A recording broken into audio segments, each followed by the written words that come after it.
All right, welcome into the Five Guys on the Five Reasons YouTube channel. And also, we'll be putting this on the Five on the Floor podcast feed. So if you're listening there, we appreciate you. And also, again, make sure you subscribe, like, and turn the notifications on the YouTube channel. I'm Ethan Skolnick. You can follow me at Ethan J. Skolnick on the Five Reasons Sports. And as is the case every Tuesday and Thursday, my co-host is Alex Donno. You can follow him at Alex Donno. Before we get to today's topic, I want to mention a great sponsor of the Five Reasons Sports Network. You guys are familiar with this one from Five on the Floor and our other properties. It's Water Cleanup of Florida. You can find them at WCUFL.com. That's WCUFL.com.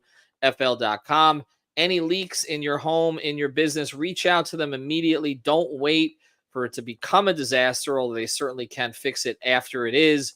Reach out to them again at WCUFL.com. They'll do a damage assessment. They do the water mitigation, the dry out, everything they do there, and get in their preventative program because, again, you don't want to deal with the insurance companies afterwards if you don't have to. 561-408-7835. Again, that's 561-408-7835. Michael Robert and his team, they're based in Boca Raton, but they service all three counties down there. And if you've got the schmutz, they've got the guts. They got the guts. They got the guts. All right, now we're headed towards guts check time for the offseason for the Miami Heat. They lose to the Boston Celtics, blown out in 4 of 5 games. They got one win. I think we said that it would look like a miracle in retrospect that they actually got that win with the way that some of the other games have gone. And we also talked before the series, we did it here and we did it on Five on the Floor, that certain players had something at stake. For me, guys like Jovic and Jaquez, there really wasn't a lot to lose here. This was just playoff experience. Of course, Jaquez didn't play in the last game. Jovic got limited minutes in one of those games. But again, this is just growth for them. You weren't expecting them to lead a team at this stage. And I know people are going to start throwing him into trade machines. I would not be throwing Nikola Jovic into a trade machine, but I know others may do so. But there were others for which there was something at stake. And primarily among them were kind of Tyler Hero, who is under contract, and Caleb Martin, who may not be if he decides to opt out of the $7.1 million he's due in the last year. But the topic that came up today, and I'm not surprised, this was in Anthony Chang's piece. He had this one ready. I've heard whispers about this behind the scenes for a little while, Alex, that this was going to be topic 1A for the Miami Heat this offseason, even beyond who they bring in, which is what they do with their existing superstar, if you want to call him that at this stage. And that's a conversation I think we need to have, and that's Jimmy Butler. And Anthony's piece, Alex, details this, that he wants to have, he's got one more year under contract. Then he has a player option, and he wants the player option ripped up and then to get an additional year after that, which would take him until he's about 37 years and 8 months by the end of that contract. And he wants essentially over $110 million for those last 2 years. So to be paid as a player who's making $55 or so million. Just for some comparison sake, Alex, as I bring you into this, he made $45 million this year, and he's going to make $48.8 next year. So this would be essentially ripping up a $52 million player option and giving him about 56 for the last year of the deal as it currently exists, which is 25-26. And then adding, according to the Chang story. You're right about the 55. The $54.3 million for 25-26, and then $58.6 million for 26-27. Right. So essentially it would be about a $2 to $3 million raise over what he's supposed to get if he opts in the last year of this deal. So you're really only talking about $2 to $4 million more. But then it's the extra year. That's really the issue. It's not. People are looking at this as a 2-year extension. It's really not. It's a little extra money. I mean, $2 million, we would all take it, I'm sure. But as the overall percentage of the contract, and with the cap likely going up and the luxury tax line and the second apron lines going up, $2 to $3 million is not that significant. It's adding the additional year at more than $55 million that is going to become the conversation point here. And I'll just go to you, and then I'll get into my thoughts on this. Do you think that he is, let's start before we get into what he's done to this point. Do you think he'll be a $55 million player at the end of this contract? Absolutely not. If you commit to that sort of money, if I'm looking at the reported figure for what that final year would be, 58.6 million for the 2026-2027 season.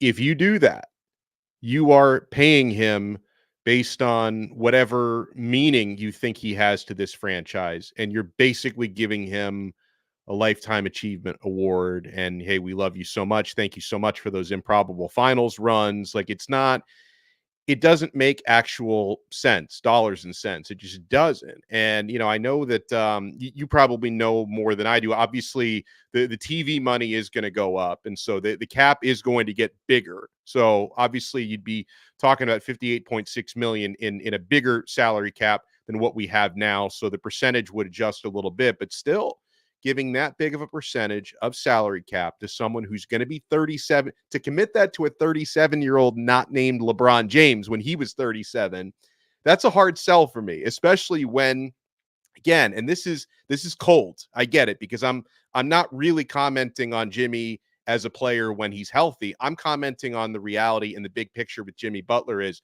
already at 34 years old, he's not been dependable to consistently play. And I know that a lot of that in the regular season was by design. It was maintenance. And then he had the bad luck of suffering the injury, to begin the playoff run, the run that, it was a walk. It was a playoff walk, a 5-game elimination. But it is what it is. He's got the history of not getting through seasons healthy, of having injury issues at 34. Ethan, that stuff doesn't tend to get better when you get older, right? Like if you're having availability problems at 34 years old, you can't count on having less availability issues at 37 years old. So, quite frankly, as a Miami Heat fan, I think there's a couple different ways to look at it. How sentimental are you? Like, how sentimental? Because some people will bring up, hey, they should have taken better care of Dwayne Wade. Thankfully, that had a happy ending because he ended up, coming back and having the Last Dance tour and stuff. But it broke a lot of hearts when Wade left Miami for Chicago. Like, it broke a lot of hearts down here. And I've seen more than one person, probably more than a dozen people, bring it up that, hey, like, they didn't do right by Wade that time. They're not going to make that mistake with Jimmy. But it's like, are you sentimental or not? Because, okay, doing right by Jimmy is one thing, but are you handcuffing your franchise? Are you handcuffing your salary cap to someone who hasn't consistently enough shown that he can be available in the regular season, wasn't available this time around in the playoffs? And as someone who wants to see my team, contending for championships continually, as they so often done, this scares me to death. Like, committing that much money to a 37-year-old Jimmy Butler, it scares me to death, Ethan. So I want to get to a couple comments here, and then I'll address some of what you said. Some of the things that are coming in on the chat. Jay Smith asked, curious if it was Jimmy's camp that leaked that number. There's really no need to leak the number. I mean, we were kind of aware of what the numbers would be.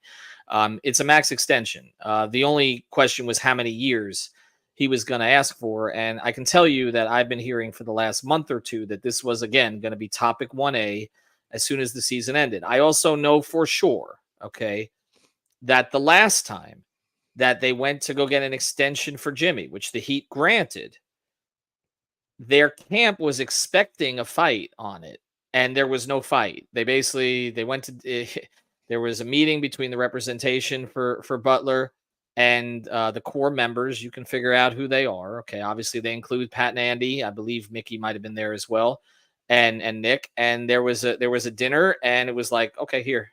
I mean, there was no question. But that was Jimmy at a different age. And I think this is kind of where it comes down. And this is where I'm at with it. You mentioned the Wade thing. Okay. There's absolutely no question that the organization was scarred by that experience, as they should have been. Okay. As they should have been. They had legitimate reasons for not just giving Dwayne the farm at that point. And a lot of it had to do with what we saw happen with the Lakers and Kobe at the end. And I know that there's been a lot of revisionist history about Kobe, obviously, because of the tragedy in that situation. But at the time, there was a lot of criticism of the Lakers for basically hamstringing the franchise. The team wasn't very good for a couple of years. As a result, in part, some of it was their own fault, drafting, development, decision-making, but some of it was Kobe's contract.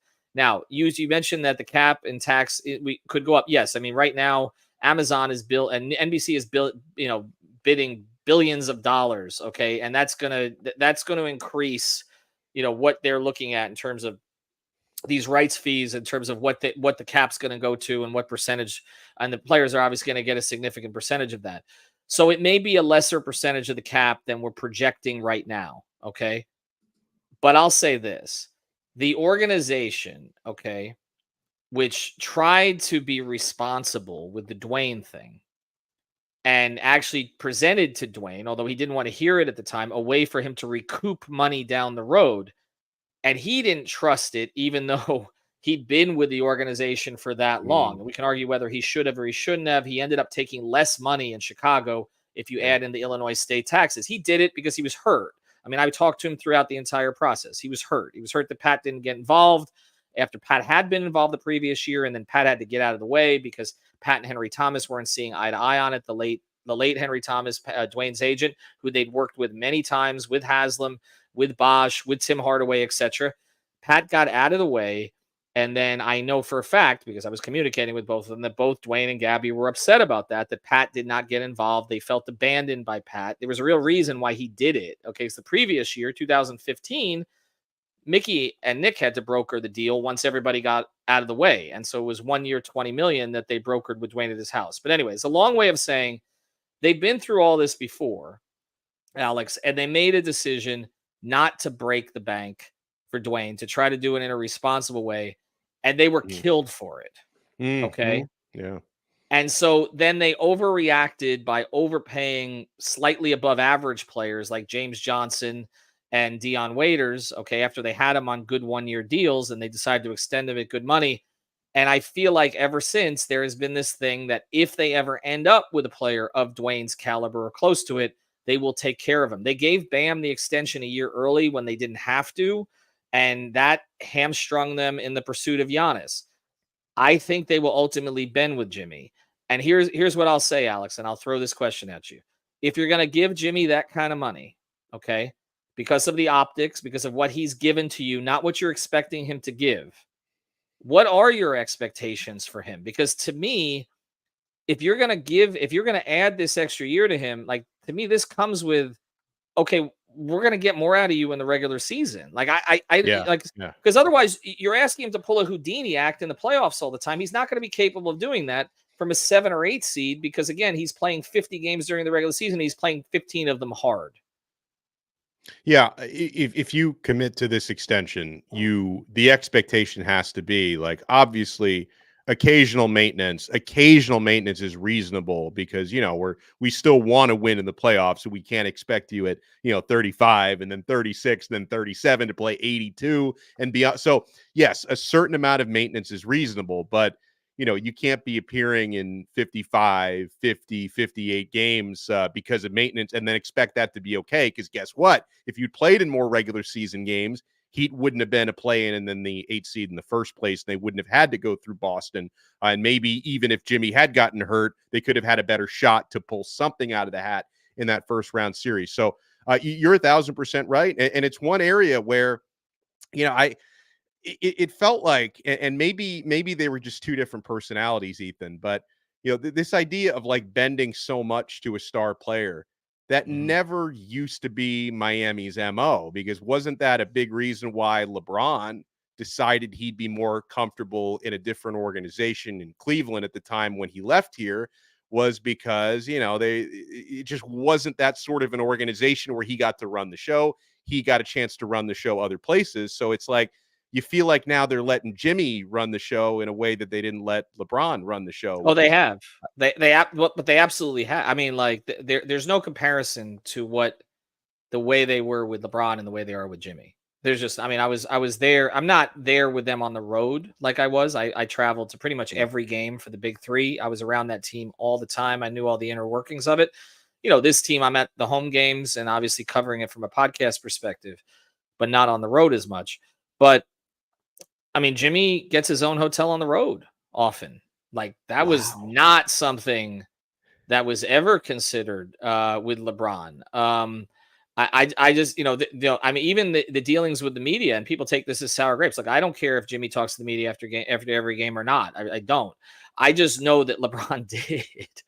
Yeah. I know that LeBron spoke basically twice a day. Now, part of this was that, and LeBron didn't show up at post-game press conferences shirtless, or kind of where the media relations department is like asking, like, well, I'll let you know. We'll let you know if Jimmy feels like talking today.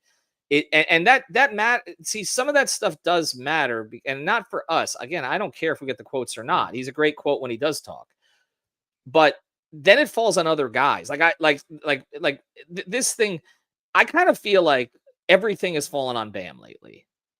Like we saw it on the floor.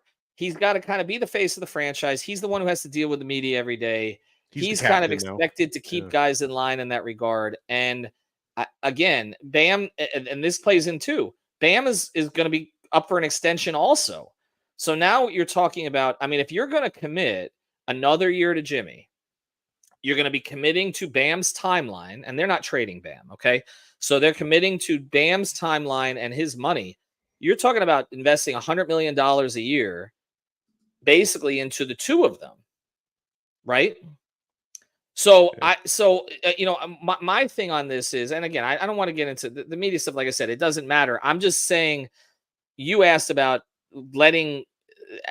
having certain standards for LeBron that they don't have for Jimmy. That's absolutely true. Okay. But I also think they were scarred by the LeBron thing. They were scarred. Pat was scarred by LeBron leaving what he felt was a generational team. That wasn't the only reason he left, by the way. There were personal reasons. There were a whole bunch. There were legacy reasons. There were marriage. There were a lot of reasons, okay, that LeBron left. All right. But the reality is he left. Okay. Yeah. And they haven't forgotten it. And then Dwayne left. Right. And it wasn't just the two of them. Bosh and they did the right thing with Bosh, Alex, by not letting him play, because he could have died, but he wasn't happy either. Okay. Nobody on the big three teams left happy. Okay. Mike Miller wasn't happy to do his amnestied. Okay. Mario Chalmers was pissed off about the way he was handled. So was Chris. I mean, I was there in all those rooms. They've brought all these guys back into the fold, and a lot of it had to do with a simple conversation between Kobe Altman and Andy Ellisberg, where he said, well, you want Dwayne back? And if that doesn't happen, Jimmy's probably not even here. So they've repaired all of that stuff.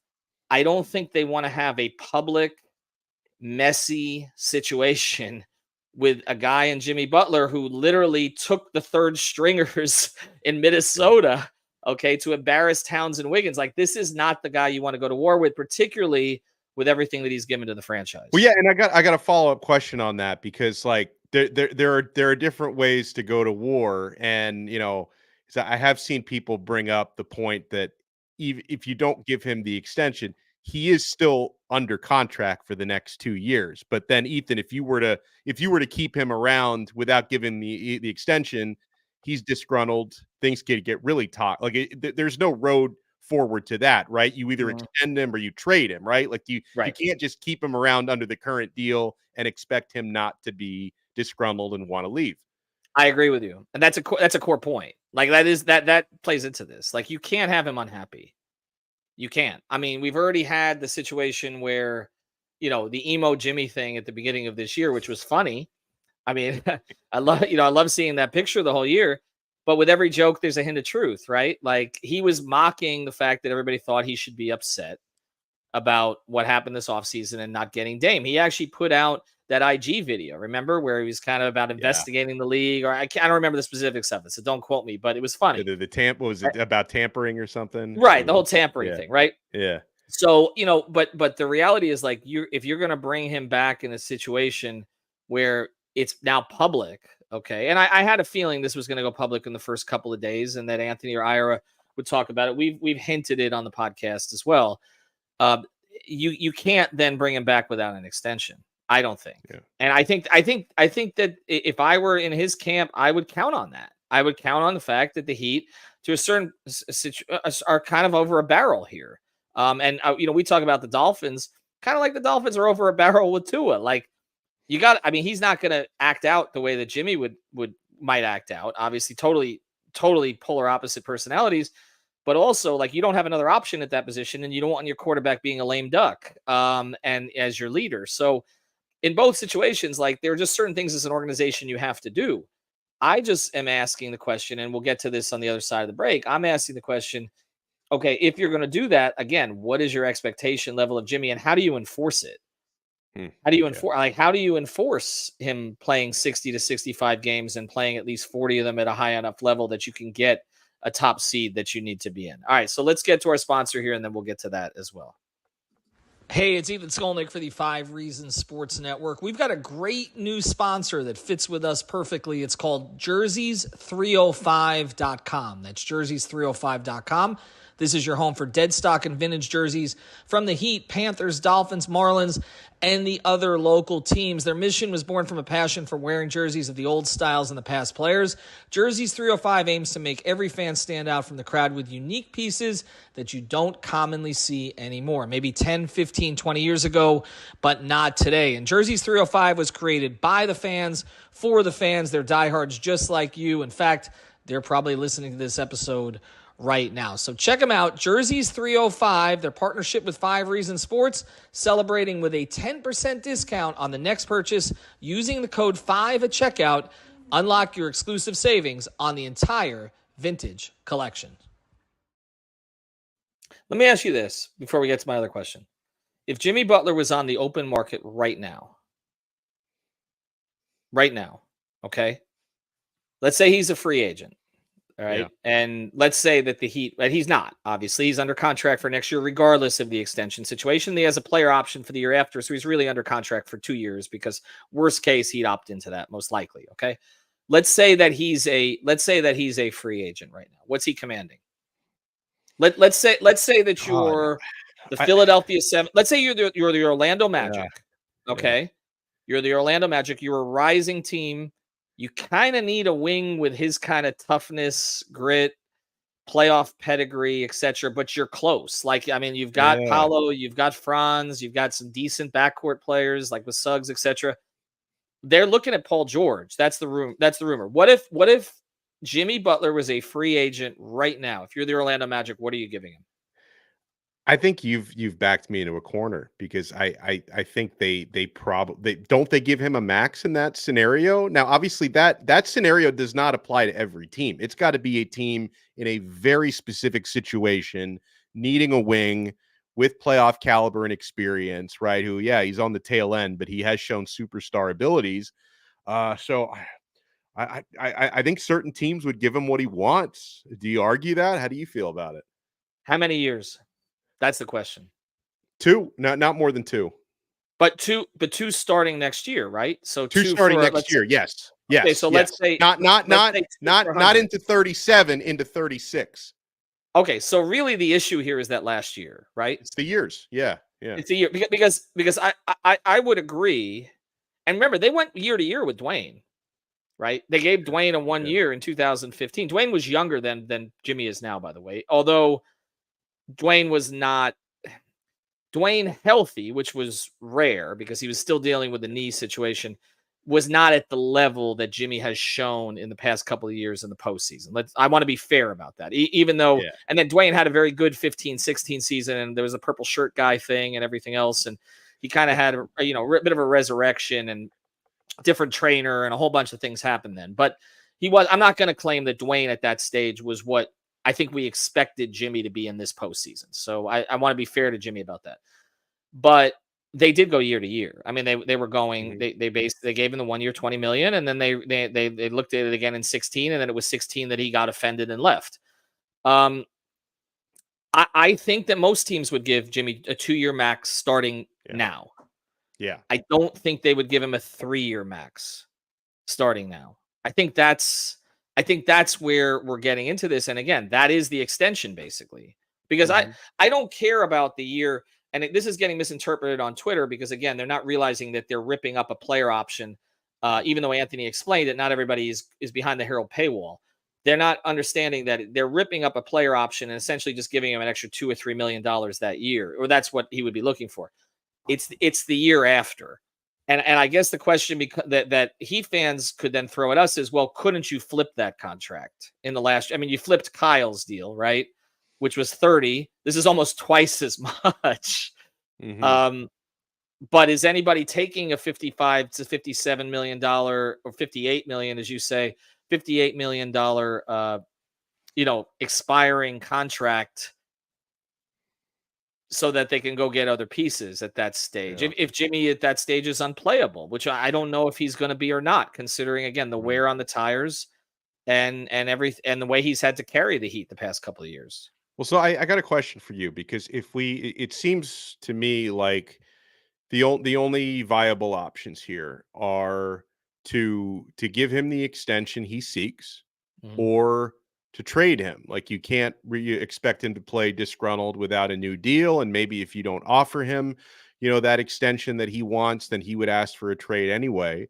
Uh, right now, what would Jimmy's trade value be? Like how much are you getting back for him, knowing what he is capable of, but the most important thing being the mileage and the age? Well, again, I think we get back to what kind of team are we talking about?